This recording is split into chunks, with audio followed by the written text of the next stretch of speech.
मोदी जब जब डरता है ईडी को आगे करता है। जनता इस सवाल से भटकती रहे, इसलिए ये विपक्ष को डरा रहे हैं। भाजपा अपनी जमीन खिसकती देख रही है तो वो ईडी के कार्रवाई करके कांग्रेस को डराना चाहती है, जिससे कांग्रेस डरने वाली नहीं। और ये नफरत की दुकान चलाते हैं और ये चाह रहे हैं कि देश में नफरत का माहौल बना रहे। ईडी का राजनीतिक इस्तेमाल बंद होना चाहिए। सेलेक्ट 24 न्यूज में आपका स्वागत है। मैं हूं मोहम्मद सादिक। अभी मैं मौजूद हूं सीवान के हेड पोस्ट ऑफिस के पास और आप देख सकते हैं कांग्रेस के प्रतिनिधि और नेताओं ने सीवान में मोदी के खिलाफ एक मोर्चा खोला है और मोदी सरकार के खिलाफ नारेबाजी करते हुए इस वक्त दिखाई दे रहे हैं आपको। मोदी जब जब डरता है ईडी को आगे करता है। अरे मोदी जब जब डरता है ईडी को आगे करता है। अरे मोदी तेरी तानाशाही नहीं चलेगा, नहीं चलेगा। अरे मोदी तेरी तानाशाही नहीं चलेगा, नहीं चलेगा। अरे मोदी तेरी तानाशाही। नहीं चलेगी, नहीं चलेगी। तो आप देख सकते हैं कांग्रेस जो है वो पूरी तरह से एक बार नाराज दिख रही है। वजह उसकी ये है कि राहुल गांधी और सोनिया गांधी को नेशनल हेराल्ड केस में फंसाने की साजिश की जा रही है। तो आइए सीधे जानते हैं, डॉक्टर के एहतशाम अहमद हमारे साथ जुड़ रहे हैं, उनसे बातचीत करते हैं और जानने की कोशिश करते हैं कि आज के इस विरोध प्रदर्शन में क्या कुछ कह रहे हैं। ईडी का राजनीतिक इस्तेमाल कर रही है, ये आरोप नहीं है, ये सत्य है। ईडी का राजनीतिक इस्तेमाल बंद होना चाहिए। इस देश में ईडी का जो कन्विक्शन रेट है वो 0.01 रेट है।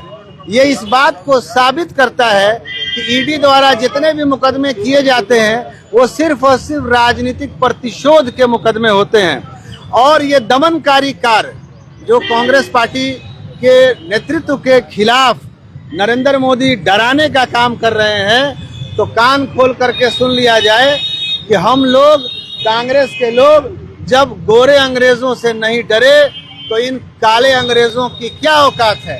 इनको भी जाना होगा, लेकिन हम लोगों ने भी, हमारे नेता ने भी कह दिया है कि आपने जो काम किए हैं आपके कर्मों का अब हिसाब होगा और आपसे भी हिसाब लिया जाएगा।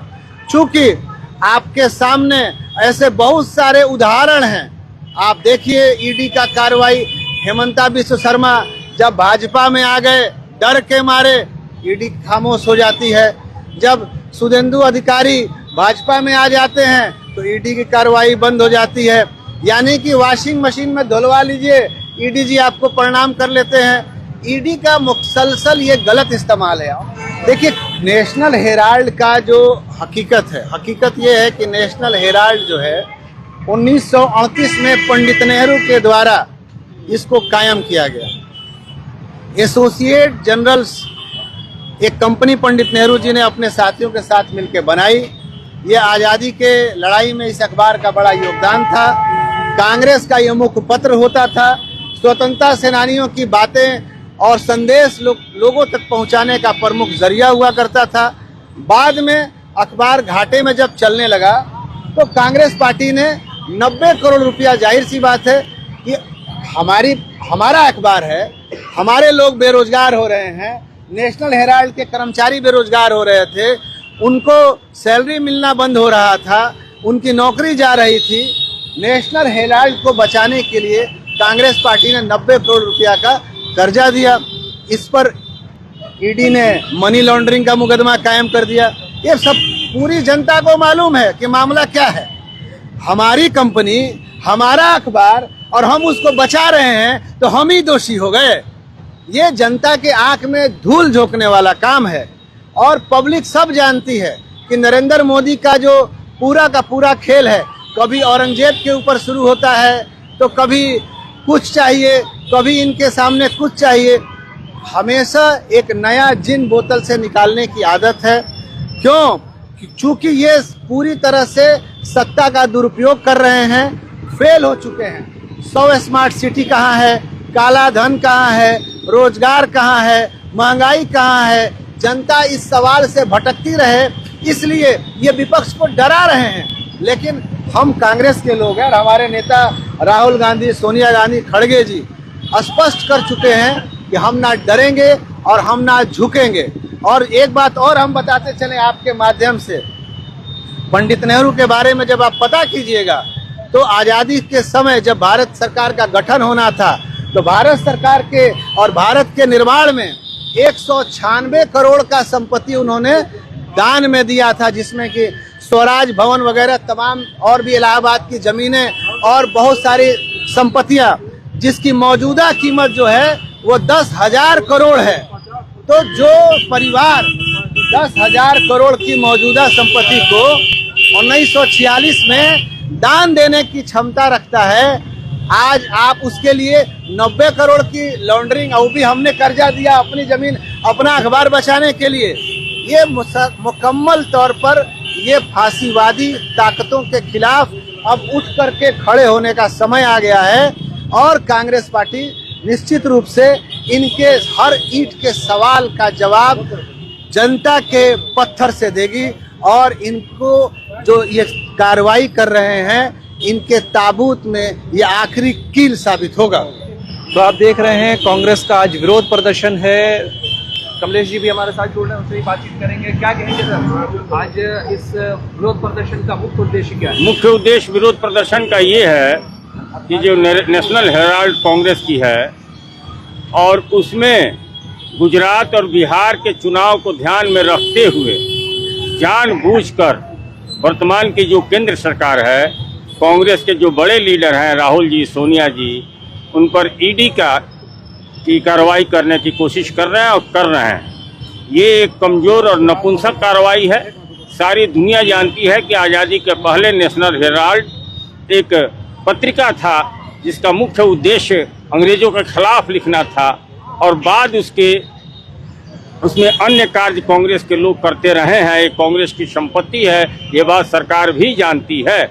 लेकिन चूंकि गुजरात में, बिहार में और अन्य जगहों पर राहुल गांधी का आना जाना तेज हो गया है, भाजपा अपनी जमीन खिसकती देख रही है, तो वो ईडी के कार्रवाई करके कांग्रेस को डराना चाहती है, जिससे कांग्रेस डरने वाली नहीं। सीवान के हेड पोस्ट ऑफिस के पास कांग्रेस इस वक्त नरेंद्र मोदी के खिलाफ प्रदर्शन कर रही है और ये एक्सक्लूसिव तस्वीरें हम आपको दिखा रहे हैं, आप देख सकते हैं। कांग्रेस पार्टी जिंदाबाद जिंदाबाद जिंदाबाद, कांग्रेस पार्टी जिंदाबाद जिंदाबाद जिंदाबाद, राहुल सोनिया जिंदाबाद जिंदाबाद जिंदाबाद, नरेंद्र मोदी हाय हाय हाय हाय हाय हाय, नरेंद्र मोदी हाय हाय हाय हाय हाय हाय, Narendra Modi down down down down down down, और मोदी जब जब डरता है ईडी को आगे करता है, अरे मोदी जब जब डरता है ईडी को आगे करता है, अरे मोदी जब जब डरता है ईडी को आगे करता है, नरेंद्र मोदी हाय हाय,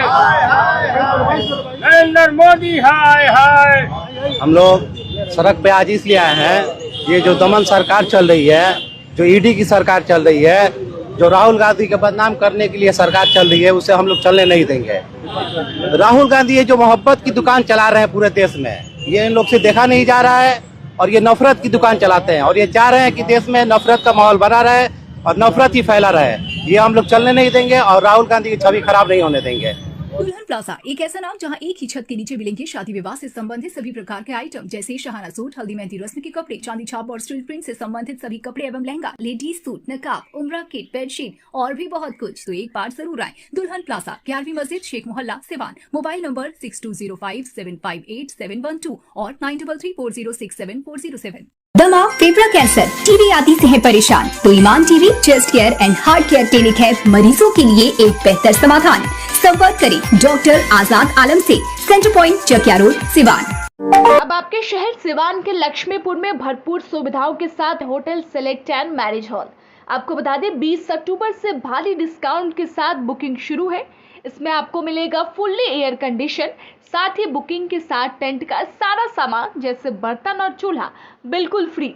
जल्द ही किसी कार्यक्रम को अच्छे वातावरण में करने के लिए बुक करें hotel select and marriage hall. हमारा पता है लक्ष्मीपुर, सिसवन ढाला, सिवान। हमारा संपर्क नंबर है 8797327330। एक बार जरूर पहुंचे और इस भारी डिस्काउंट का लाभ जरूर उठाएं। देख सकते हैं। फिर मिलते हैं किसी नए अपडेट्स के साथ, तब तक हमारी पूरी टीम को दीजिए इजाजत और देखते रहिए Select 24 न्यूज़। हमारे यूट्यूब चैनल को सब्सक्राइब, लाइक, शेयर जरूर करें। साथ ही हमारे फेसबुक पेज को भी लाइक, शेयर, कमेंट करना ना भूलें और हमारे वेबसाइट www.sec24news.in पर विजिट जरूर करें।